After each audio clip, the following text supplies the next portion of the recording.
자, 우리 사랑하는 성도님들 오늘 잘 나오셨습니다. 우리 서로 한번 인사하겠습니다. 서로 인사. 잘 나오셨습니다. 감사합니다. 자, 오직 예수. 오직 예수로 승리합시다. 우리 복지의 인사법이죠. 오직 예수 붙들어야 승리할 수 있습니다. 오직 예수 붙들지 않으면 천국 갈 수 없습니다. 세상 붙들다가는 어디 가죠? 지옥의 나락에 떨어질 수밖에 없어요. 마가복음 9장에 보면요, 지옥은요 불못이라고 써요. 불못. 꺼지지 않는 불못이야. 그러니까 지옥에 떨어지면 아멘 집사님 거기는 나오고 싶어도 못 나와. 한번 들어가면 끝장나는 거야. 그리고 고통이야, 고통. 우리가 이게 음식을 하다가 잘못하다가 손을 대는 경우가 있잖아요. 뜨거운 물이 갑자기 엎드려져서 손을 대기도 하고. 그럼 얼마나 고통스러워요. 며칠간 고생하잖아요. 근데 지옥은 그 불못이기 때문에 그 고통스러운 것이 일시적이고 찰나적인 게 아니라 영원한 고통 속에서 지내게 되는 거야. 나오고 싶어도 못 나와. 그런 곳에 가면 안 되는 거예요. 그런 곳. 내 부모님이 가도 안 되고, 내 형제들이 가도 안 되고, 내 자녀손들이 가도 안 돼. 그래서 우리 먼저 믿는 자들이 안 믿는 형제 자매, 안 믿는 자녀손들, 부모님들을 잘 섬겨가지고 어떻게든지 간에 우리가 잘 교회를 이끌어서 그들도 길이요 진리요 생명 되신 예수 믿고 우리처럼 천국 소망 갖고 살 수 있도록 우리가 중간에서 중매쟁이 역할을 잘해야 돼. 한번 중매쟁이 역할을 잘하자. 우리가 중매쟁이 역할을 잘해야 돼. 아멘 집사님. 아멘 집사님 성탄 절 때까지 중매 한 건 하셔야 돼. 아멘. 네, 성탄 절 때. 우리 강혜신 권사님이 한두 번 나오다 또 안 나오셔. 아이고 말 안 들어서. 삼천포로 빠지셨거든. 말을 안 들어요. 말을 안 들어요. 네, 안 들어. 나보다 한두 번 나오다가 또 그냥 저기 삼천포로 빠지셨어. 우리가 신앙생활 하더라도 이렇게 줄기차게 이렇게 끝까지 이렇게 지속적으로 하는 게 중요합니다. 지속성이 있어야 돼요. 이 물방울이 있지 않습니까? 처마 밑에 떨어지는 물 있지 않습니까? 겨울에 눈에 이게 지붕에 눈이 쌓이잖아요. 쌓인 눈이 이제 햇빛이 쬐면 눈이 녹아요. 그럼 물이 한 방울 떨어져. 근데 이게 밑에가 바위가 있는데 바위를 뚫어요. 바위. 물방울이 힘이 없는 것 같아도 어떻게 되죠? 계속 떨어지다 보면 이 바위가 패이고 바위가 결국은 뚫어지는 거야. 계속 떨어지다 보면 이 작은 물방울, 힘이 없는 물방울도 계속 떨어지다 보면요 바위도 구멍이 나는 거야. 그처럼 우리가 주일날 나와서 이렇게 한번 예배 드리는 거 아무것도 아닌 것 같더라도 내가 이렇게 예배를 줄기차게 드리다 보면 신앙이요 연륜이 경륜이 쌓여. 그러다 보면 우리가 이 세상에서 마귀 사탄이가 우리를 지옥으로 끌고 가려고 해요. 유혹해서. 그래도 우리가 지옥 넘어질 수 있지만 지옥까지는 가지 않아요. 우리가 믿음 생활을 줄기차게 마치 처마 밑에 떨어지는 그 물방울처럼 더디더라도 한 걸음 한 걸음 나아가면 반드시 우리가 승리하게 되는 줄 믿으시기 바랍니다. 사랑하는 성도님들 오늘 잘 나오셨습니다. 우리 아멘 집사님 지난주에 나눈 말씀 뭐죠? 하 분노 다스리는 방법. 와, 우리 100점이에요. 100점. 박수 한번 치겠습니다. 일주일 동안 그냥 공부를 많이 하셨어요.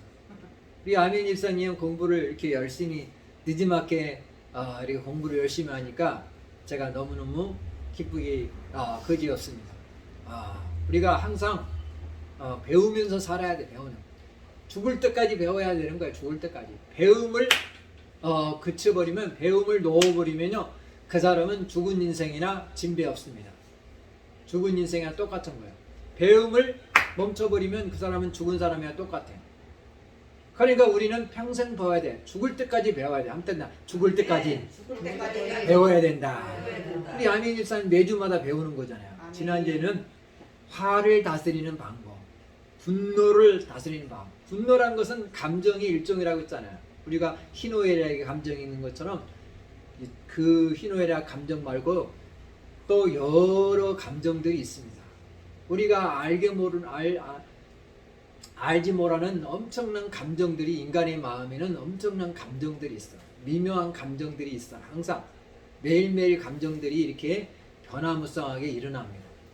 이러한 감정들, 분노, 화, 노, 이것도 감정의 일종이요. 예수님도 화를 내셨다고 했죠? 우리가 내는 화하고 다른 거룩한 분노 있지 않습니까? 성전에서 매매하고 환전하는 걸 보고 예수님이 분노하셨어요. 채찍을 드시고 상을 엎으시고. 이 예수님의 분노는 일반적인 분노가 아니죠. 뭐 우리가 길거리 가다가 내 발을 밟아가지고 화를 내는, 또 차 운전하다가 누가 끼어들게 해가지고 누가 새치게 해가지고 막 사람들한테 내는 그러한 분노가 아니라 예수님의 분노는 거룩한 분노, holy anger죠. holy, 거룩한 분노죠. 하여튼 예수님도 감정이 있으셨습니다. 우리 인간은 감정의 동물이기 때문에 화를 냅니다. 저도 화도 내고 안 내는 사람이 없어요. 저기 청와대에 앉아 계신 분도 내고, 저기 북한에 계시는 김정은이는 말할 것도 없고, 말할 것도 없죠. 김정은이는 분노 조절 장애를 앓고 있어. 분노 조절 장애. 김정은이는 저 화 클리닉에 다녀야 돼. 화 클리닉이라고 아세요? 화병 클리닉이라고 클리닉 센터가 있어. 화병을 치료하는 그런 과가 있는가. 화병 클리닉, 분노 클리닉 그런 센터가 있어. 그럼 화를 너무너무 잘하는 사람, 잘 내는 사람, 분노를 너무너무 막 조그마한 일에 막 사소한 일에 막 화를 버럭버럭 내는 사람은 거기 클리닉에 가야 돼. 그 진료 가서 의사 선생님한테 상담받고 치료를 잘 받아야 돼. 그러면 분노 조절 장애이기 때문에 그런 사람은 분노 조절 장애. 분노가 조절이 안 되기 때문에 그 화병 치료 클리닉에 가서 치료를 잘 받지 않으면 이 사람은요, 사람을 죽일 수도 있고 폭행할 수도 있고 엄청난 죄를 범해서 가정을 파탄시킬 수도 있고, 그런 사람들은 사회적 무리를 일으켜요. 그래서 그런 사람들이, 연쇄 살인범들이 다 이 분노 조절 장애를 이렇게 앓고 있는 사람들이 많습니다. 연쇄 살인범 알죠? 사람을 막 짐승 죽이듯이 막 10명, 20명. 옛날에 뭐 그 유영철인지 뭔지 그런 사람들은 사람을 몇십 명씩 죽였잖아요. 몇십 명씩. 아니 사람을 짐승 죽이듯이 막 어떻게 죽일 수 있습니까? 이 안에 뭐가 있냐?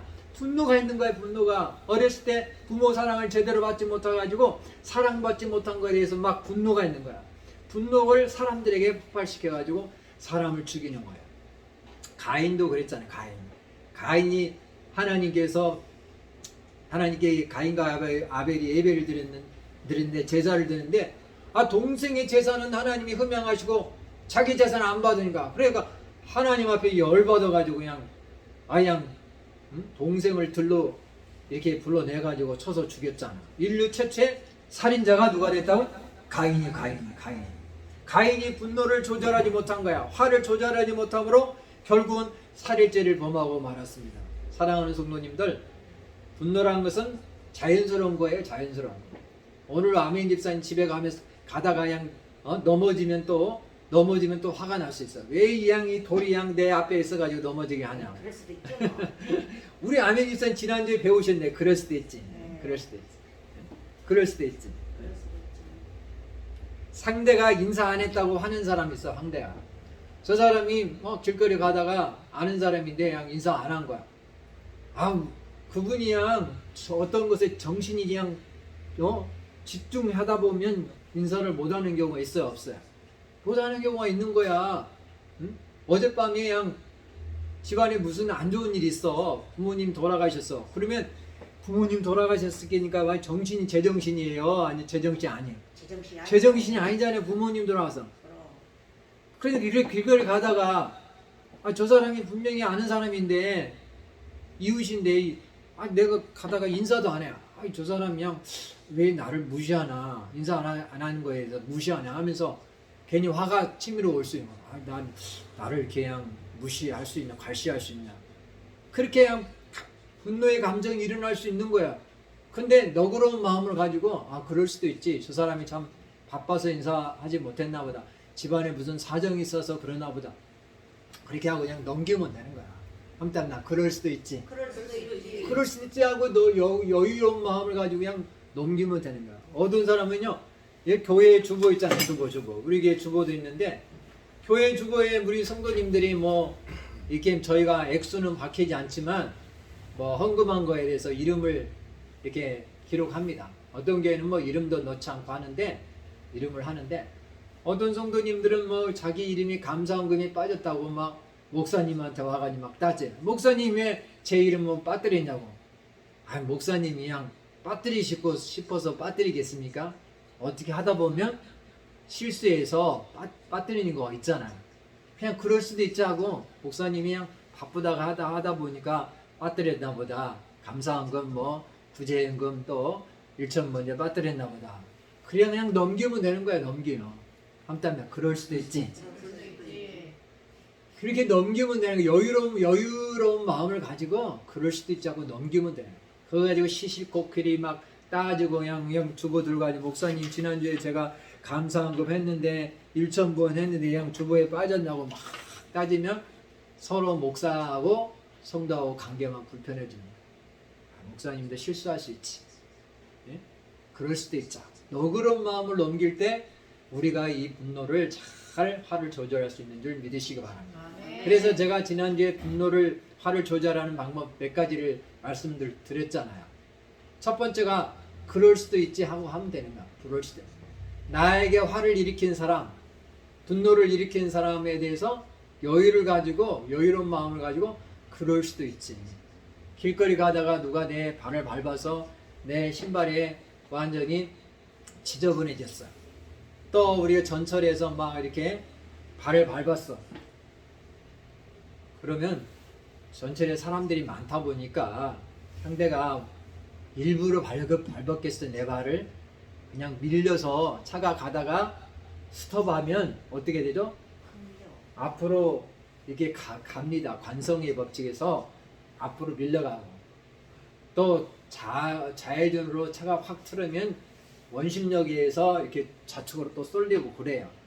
그 자연스러운 현상이에요. 근데 그 사람이 그냥 상대에 고의적으로 밟았겠냐고요. 그냥 실수한 거지. 이렇게 본의 아니게 이렇게 넘어져서 밟으면 그럴 수도 있지. 그냥 너그러운 마음을 가지고 그냥 넘어가면 되는데 거기서 막 버럭버럭 화내고 막 싸우고 막 멱살 잡고 하면 완전히 난리 나는 거죠. 난리 나. 경찰서 가는 거야. 아멘 집사님. 그래서 그럴 수도 있지 하고 넘기는 거야. 두 번째는 뭐죠? 두 번째는 우리가 분을 내도 죄를 짓지 말고 해가 지도록 분을 쏟지 말라. 해가 지도록. 이 분노의 감정을 오래 가지고 가면 안 돼요. 오래 가지고 가면 안 돼요. 해가 지도록. 아침에 화가 났는데 이걸 가지고 막 해질 때까지 가지고 가면 안 돼. 아멘 집사님. 그냥 풀어버려야 돼. 해 지기 전에 풀어버려야 돼요. 아이고 똑똑하시네. 해가 지도록 가져가면 안 돼. 분노의 감정 오래 가져가지 말고 그냥 풀어야 돼. 빨리 풀어야. 빨리 풀수록 좋아. 그래서 미국의 대통령은 토마스 제퍼슨이라는 대통령은 화가 날 때 이 숫자를 세는 거야. 숫자를. 하나, 둘, 10까지 세는 거야. 그러니까 이 세면서 마음을 푸는 거야. 내 분노의 감정을 푸는 숫자를 세면서 하나, 둘, 이 숫자를 세다 보면서 마음의 감정이 누그러지는가, 분노의 감정을 푸는 거야. 내가 그러면 안 되지, 이렇게 화내면 안 되지 하면서 스스로를 깨닫는 거야. 내가 너무 화를 냈구나. 남편에게 너무 이렇게 화를 냈구나 하면서 그 다음에 막 상대를 막 죽이고 싶을 때 있잖아. 남편을 막 죽이고 싶을 때가 있어요. 또 나에게 해를 끼친 사람들 있잖아. 손해를 끼치고 사기친 사람을 막 죽이고 싶어요. 막 달려가서 칼 들고 와서 막 죽이고 싶을 때가 있어요. 없어요? 우리 아멘 일상 있어요. 어이구 우리 아멘 일상 강사. 그러면 상대를 죽이고 싶을 때는 토마스 제퍼슨이라는 미국의 대통령은 뭐라고 했냐면 상대를 죽이고 싶을 때는 100까지 세래. 100까지. 하나, 둘, 100까지 쉬다 보면 이 분노의 감정이 누그러지는 거야. 그 다음에 마지막으로 마귀로 틈을 타지 못하게 해서 마귀로 우리가 분노의 감정을 오래 가져가면요, 마귀라는 놈이 우리에게 공격을 해요. 우리의 공격의 빌미가 되는가, 우리에게 공격하는 거야.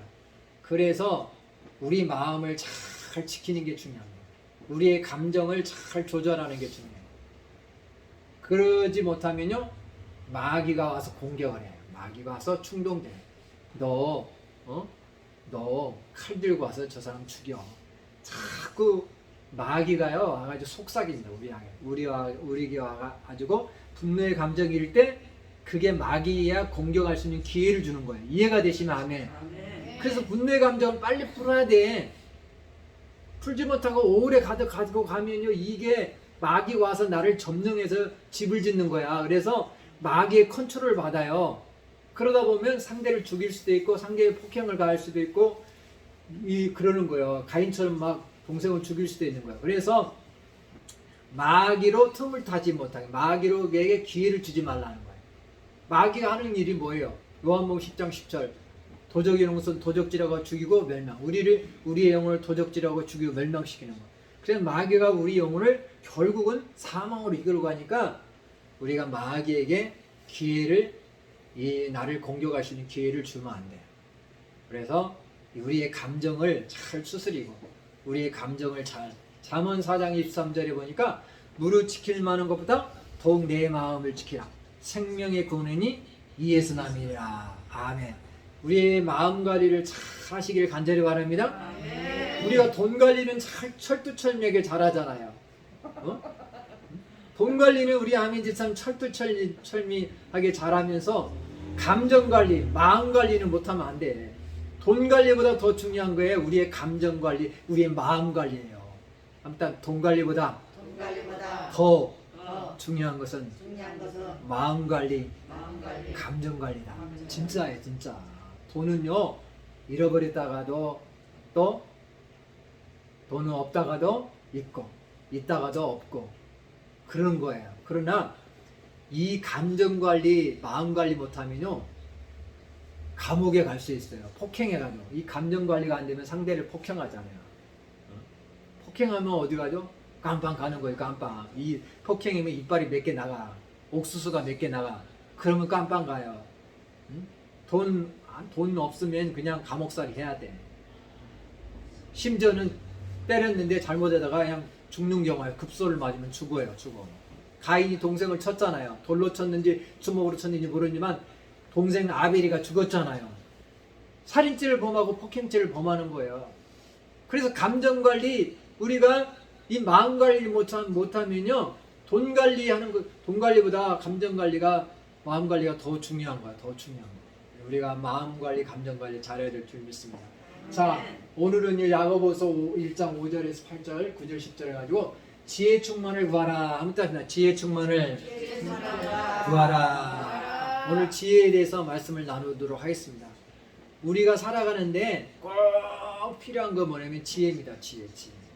지혜가 없는 사람하고 지혜가 있는 사람하고 천지 차이입니다. 지혜가 참 필요해요. 저 사람 지혜롭다 하잖아요. 지혜란 것은 뭐냐면요, 참 중요해요. 우리가 지혜가 있는 사람하고 지혜가 없는 사람하고 천지차인데, 예를 들어 인간관계에 있어서도 지혜가 있어야 돼요. 인간관계. 직장생활 하는데 지혜가 있어야 되고, 또 신앙생활 하는데도 뭐가 있어야 돼요? 지혜가 있어요. 지혜. 사업하는데도요, 지혜가 있어요. 지혜가, 우리 모든 영역에서는 지혜가 필요합니다. 또 건강 관리하는데 건강 문제에서도 지혜가 있습니다. 우리가 아는 사람들이 가장 1순위로 드는 게 뭐죠? 건강이잖아요.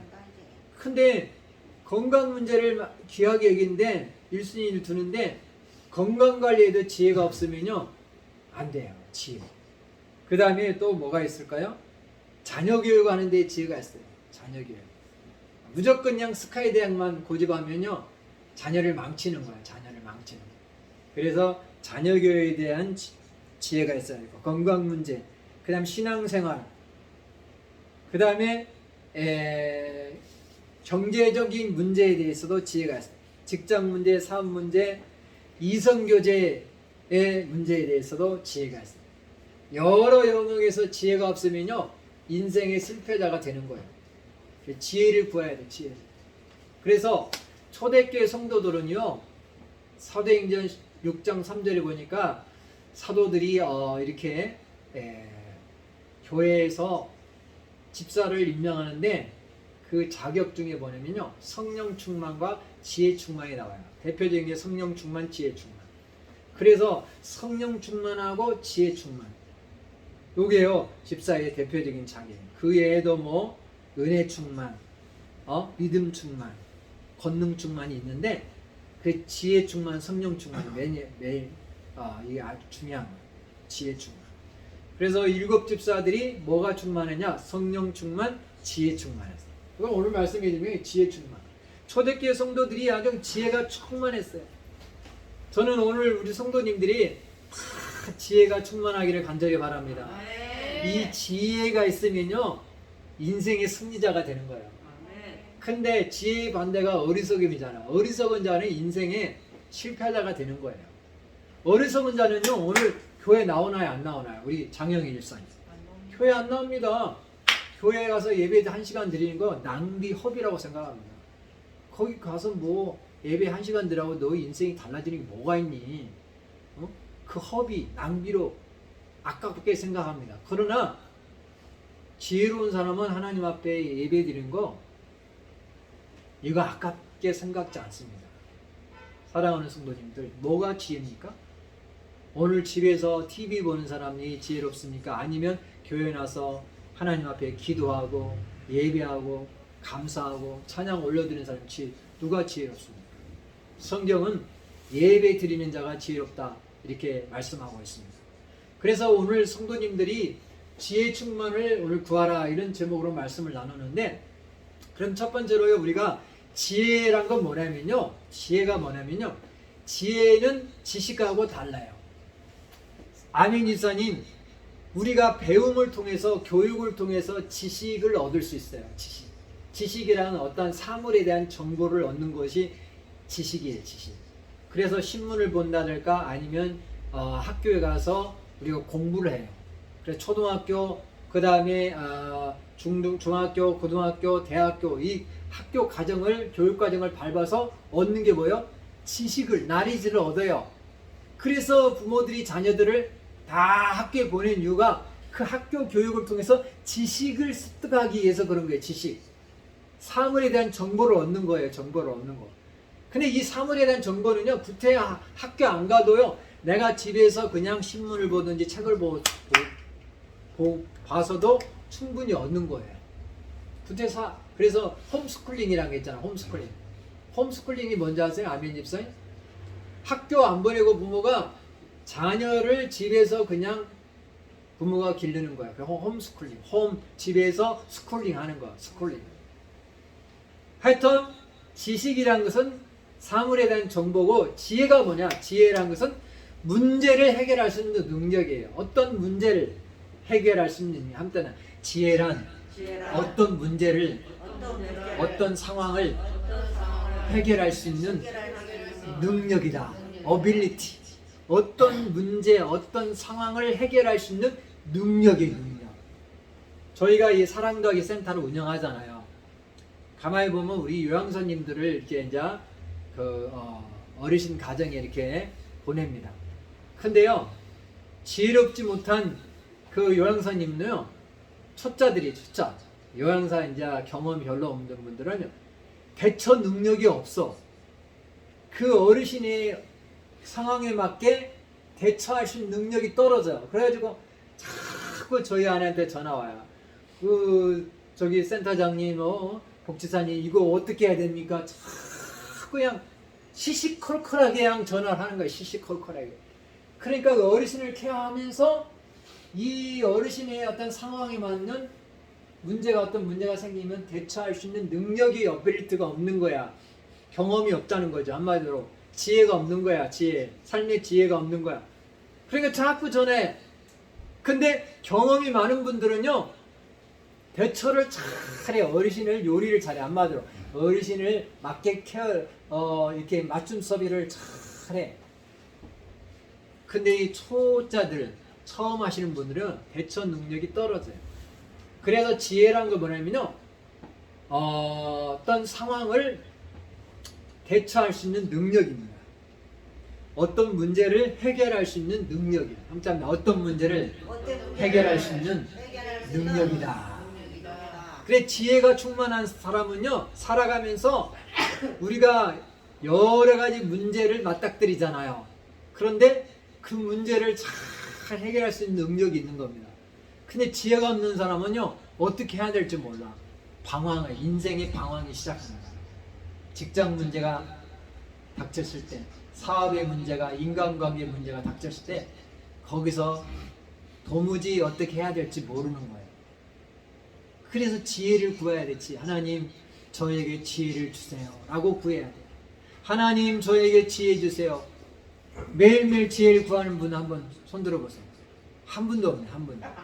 오늘부터 그냥 지혜를 구해서 매일매일 기도할 때마다 지혜를 구해요. 장영희 집사님도 매일매일 지혜. 집사님이 지혜가 충만하다면 구할 거 없지만 지혜가 충만하지 못하잖아요. 자, 뭐냐, 너희 중에 누구든 지혜가 부족하거든.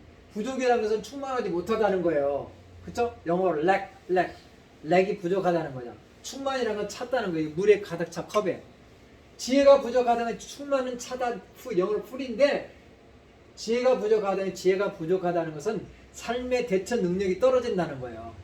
직장 생활에서 인간관계의 관계 능력이 떨어지고, 사업의 능력이 떨어지고, 대인관계 능력이 떨어지고, 자녀 교육의 문제가 떨어지고, 그게 다 지혜가 없기 때문에. 지혜가 돈이 있는데 돈 한 달에 500만 원씩 버는데 딸마다 적자야.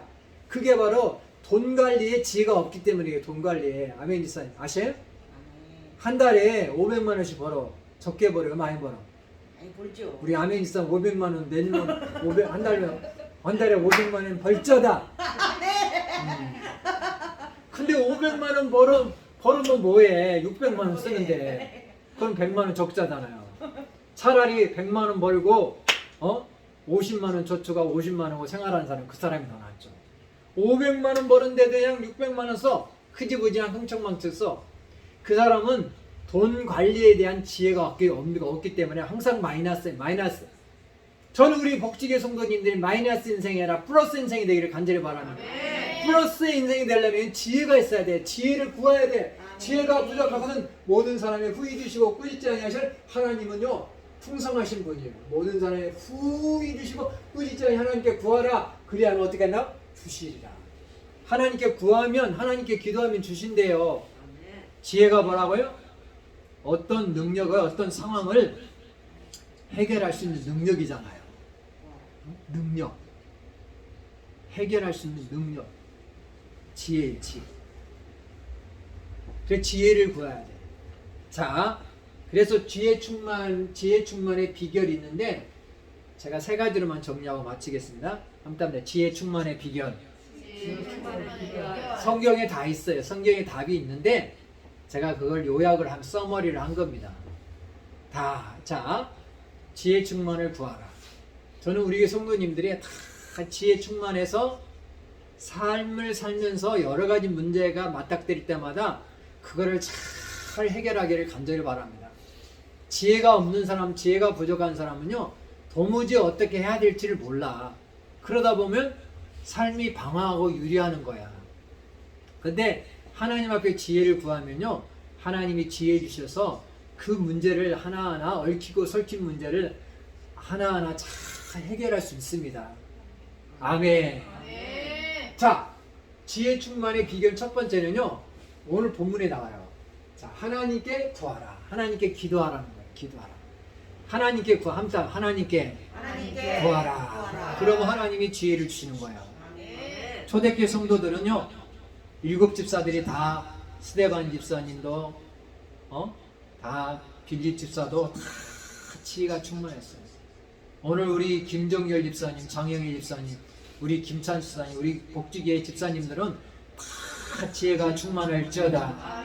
초대교회 집사님들처럼 지혜가 충만할지어다. 지혜가 충만해야 돼. 지혜가 충만. 사도행전 6장 3절. 초대교회 7 집사들이 다 지혜가 충만했어요. 그러려면 지혜를 구해야 돼. 지혜를 누구한테? 하나님께, 후히 주시는 하나님께 구하라는 거예요. 그러면 하나님이 주시는 거예요. 자, 예를 들면 왕상 열왕기상 3장에 보면요, 솔로몬이 나와. 이스라엘 3대 왕인데 어린 나이에 왕이 됐어요. 어린 나이에 왕이 돼가지고 백성들을 다스리려니까 힘들어요. 그래서 이제 솔로몬이 기브온 산당에서 제사를 드렸어요. 짐승을 잡아서 일천 번제를 드린 거야. 그랬더니 하나님 꿈에 나타난 거야. 꿈에 나타나가지고, 솔로몬아, 내가 너에게 무엇을 하기 주기를 원하냐? 한마디로 내 소원이 내 소원이 무엇이냐 묻습니다. 그때 솔로몬이 구한 게 왕상 3장 9절에 보니까 지혜로운 마음을 주사, 지혜로운 마음을 주사 내가 이 재판할 때 선악을 분별하게 하옵소서. 한마디로 지혜를 구한 거예요. 지혜를.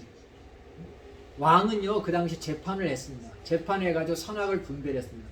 재판에서 선악을 옳고 그름을 분별해야 되는데 지혜가 없으면요 옳고 분별할 수 있는 분별력이 떨어져요. 그래서 지혜로운 마음을 주사 내가 재판할 때 선악을 분별하게 하옵소서. 이렇게 하나님께 구한 거야. 한마디로 이걸 요약하면 지혜를 구한 거야.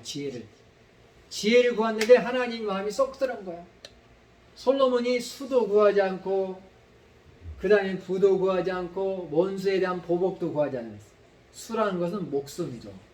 수도 구하지 않고, 부도 구하지 않고, 원수에 대한 복수도 구하지 않고, 그러니까 하나님 마음이 쏙 들어가지고 하나님이 전무후무한 지혜를 주셔서, 전무후무한 지혜. 역사상 가장 지혜로운 자가 누구냐? 솔로몬입니다. 그리고 구하지 아니한 부도 주셨어. 보너스로. 하나님 마음에 쏙 들면요, 하나님은요 그냥 보너스를 주는 거야. 우리 성도님들이 하나님 마음만 쏙 들면 보너스를 주는 거야. 이은구 성도님이 목회자 마음에 쏙 드니까 아까 제가 뭐 했죠? 선물 하나 더 드리라 했잖아요. 오늘 선물 더블로 드리라고 했잖아요. 왕윤희 선생님이. 제 마음이 드니까 제가 더블로 주라고 한 거잖아요. 저도 그런데 하나님은 똑같아요. 솔로몬이가 다른 거 구하지 않아서 수도 구하지 않고 부도 구하지 않고 또 원수 보복하는 거 구하지 않으니까 하나님 마음이 쏙 드는, 하나님 마음이 너무 흡족한 거야. 그래가지고 솔로몬이 구하지 아니한 부도 준 거야. 부기도 주고 그 다음에 영광도 주고, 그 다음에 솔로몬아, 너가 다윗 왕처럼 행하면, 다윗 왕처럼 정직하고 성실히 행하고 공의를 행하면 내가 내 생명도 너에게 장수의 복도 주겠다. 이런 약속을 주셨어요. 하나님 마음에 쏙 드니까 하나님은요 보너스를 주는 거예요. 하나님 마음에 쏙 들면 하나님은 보너스를 주신다. 사랑하는 성도님, 직장에서요 사장님이 직원들의 마음에 쏙 들면 보너스 줄 거야, 안 줄 거야? 줍니다. 저라도 줍니다. 저라도 인센티브를 줍니다. 저라도요 인센티브 줍니다. 그게 인간의 마음인 것입니다. 심지어는요 사장님이 직원이 정말로 마음이 들면요 이 회사조차도 다 물려주는 게 그게 사람 마음입니다. 실제적으로 있었어요. 실제적으로 회사조차도요 다 물려주고 싶은 게 자녀들한테 물려주는 게 아니라 그 하나님 마음에, 그 사장님 마음에 쏙 든 사람이 다 주고 싶은 거예요.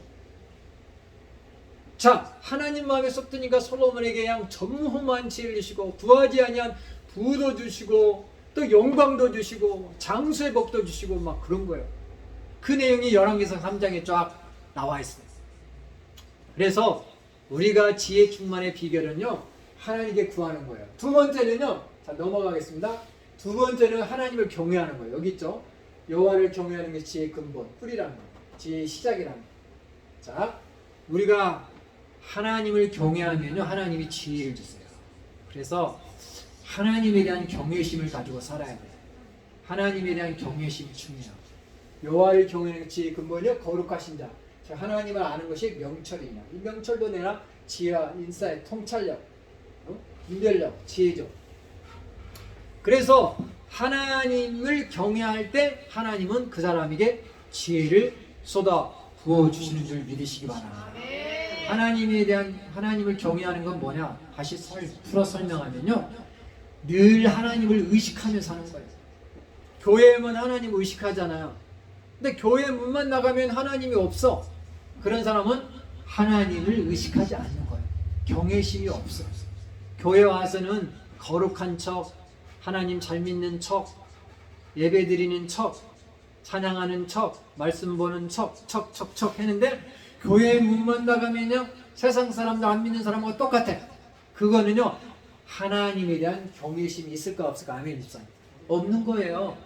하나님에 대한 경외심이 제로예요, 제로. 그래서 경외란 것은 영어로 fear, 하나님을 두려워하는 건데 하나님을 늘 의식하며 사는 거예요. 하나님을 삶 가운데서, 직장에서, 가정에서 늘 하나님이 불꽃 같은 눈동자를 나를 보고 계시다, 감찰하고 계시다, 늘 의식하며 사는 거예요. 그게 바로 경외심이에요. 요셉이가 그랬어요. 그러니까 요셉에게 하나님이 지혜의 충만을 주신 거예요. 요셉이가. 다니엘이 그랬습니다. 성경의 대표적인 지혜에 이르는 사람 세 사람은 누구냐면 창세기 39장에 요셉이가 나오고, 그 다음에 다니엘서에 다니엘 1장에 보면 다니엘이가 나와요. 다니엘. 그 다음에 열왕기상 3장에 솔로몬이 나와요. 성경의 대표적인 지혜로운 사람 누구라고? 요셉. 그 다음에 솔로몬. 그 다음에 다니엘. 세 사람입니다. 세 사람. 대표적인 지혜로운 사람. 이 사람들은요, 하나님을 경외했어. 하나님을 두려워한 거야. 하나님을 늘 의식하며 사니까 하나님이 이들에게 지혜를 주셔가지고, 요셉은요, 바로왕이 꿈꾼 거 아무도, 애굽의 박사들이, 술객들이 해석을 못할 때 하나님이 지혜를 주니까 한 방에 딱 해석을 해버린 거야. 딱 왕이 꿈꾼 꿈을 하나님이 그냥 알려주신 거야. 멋있게 그냥 궁궐에 가가지고 왕이 꾼 꿈을 아무도 해석 못한데 하나님이 지혜 주니까 한 방에 그 꿈을 해몽해버린 거야. 누가? 요셉이가. 하나님이 지혜를 주신 거야. 그래서요, 지혜는요, 문제를 해결할 수 있는 능력, 삶의, 우리 인생에서 벌어지는 여러 가지 문제를 해결할 수 있는 능력, 파워, 어빌리티가 이게 지혜입니다. 요셉이가 아무도 해결하지 못하는 그 능력을 요셉이가 해결한 줄 믿으시기 바랍니다. 사랑하는 성도님들도 요셉처럼, 또 지혜왕 솔로몬처럼, 다니엘처럼 지혜 충만, 또한 초대교회 7 집사님처럼 지혜 충만한 성도님들이 되기를 간절히 바랍니다. 마지막으로요, 지혜 충만의 비결은요, 말씀을 묵상하는, 한따서 말씀 묵상. 시편 110편 99절에 보니까 하나님의 말씀을 묵상하는 자에게 하나님이요, 지혜를 주신다고 했어요. 지혜. 자, 제가 읽어드리겠습니다. 내가 주의 증거를 묵상함으로 나의 명철함이 나의 모든 스승보다 승하며. 하나님의 말씀을 묵상하니까 나의 모든 선생과 스승보다 하나님이 더 지혜롭게 한 거예요. 제자가 스승을 앞서기 쉬워요, 어려워요? 우리 아멘 집사님. 어렵잖아요. 제자가 스승을 능가하기 어려운데 하나님의 말씀을 묵상하면 명철함이, 지혜가 승한다. 더 낫게 해준다. 그래서 이 하나님의 말씀을 묵상하면요, 매일매일 묵상하면 우리 성도님들이 저를 앞서갈 수가 있는 거예요. 아멘 집사님, 저를 추월할 수가 있는 거예요. 아멘 집사님 따라하겠습니다. 나도 매일 말씀을 묵상하면 목사님을 추월할 수 없다. 없다가 아니라 있다다니까. 목사님 좀 못해요. 성경이 그렇게 말씀하잖아. 하나님의 말씀을 묵상하는 자. 자, 봐봐요. 내가 주의 증거 말씀을 묵상함으로 나의 명철함이 나의 모든 스승보다 승하며. 뭐냐면 하나님의 말씀을 묵상하면요, 나의 모든 스승보다 앞서갈 수 있다는 거예요. 앞서가고 싶습니까? 그러려면요, 매일 말씀을 묵상하세요. 매일 말씀. 매일 말씀. 묵상집 제가 주잖아요. 그거 읽기 어려우시면 성경이라도 매일매일 한 장씩 읽으면서, 묵상이 뭐예요? 아멘 집사님? 한번 보세요. 아멘 집사님, 이게 묵상이. 맛있네. 하나님 말씀 맛있네. 여기 씹는 거, 반추하는 거. 우리 장영희 집사님 묵상이 뭐다? 메디테이션. 묵상이 되씹는 되새김질이에요. 다른 게 아니라 쉬운 말로 하나님 말씀 막 씹어 먹으라고 우리 아멘 집사님. 씹어 먹기요. 자, 한번 따라합니다. 하나님 말씀을 날마다 씹어 먹자. 씹어 먹자. 하나님 말씀을 날마다 씹어 먹으면 지혜 충만할 수 있습니다. 지혜 충만의 비결은 하나님 말씀을 먹어야 씹어 먹어야 돼. 씹어 먹어야 돼. 표현 좀 그런데 하나님 말씀을 묵상해야 돼. 묵상해. 자, 정리하고 마치겠습니다. 오늘 지혜 충만을 구하라. 자, 지혜 충만의 비결이 뭐죠? 하나님께 구하면 하나님 지혜를 주세요. 솔로몬에게 주던 지혜를 주세요. 솔로몬도 우리가 똑같은 인간인 줄 믿습니다. 지혜 주세요. 자, 그 다음에 하나님께 구하고 두 번째는 하나님을 경외해야 돼요. 세 번째는 뭐죠? 세 번째, 하나님 말씀을 묵상하라. 매일매일 묵상. 묵상이 뭐죠? 아멘 집사님? 대샘지지랑요. 알긴 그냥 박사님이에요. 아는 게 중요한 게 아니에요. 말씀을 이렇게 맨날 먹어야 돼. 맨날 먹어야 돼. 우리 집사님 하루에 밥 몇 끼 드세요? 세끼 먹기요. 밥은 그냥 꼭 챙겨 먹으세요. 하나님 말씀은 챙겨 먹지 않아요. 하나님 말씀 챙겨 먹지요. 하나님 말씀 오늘부터라도 챙겨 먹으면 하나님께서 우리 집사님에게도 솔로몬에게 또 요셉에게 다니엘에게 주던 지혜를 주실 줄 믿습니다. 우리 219장 찬양 드리겠습니다.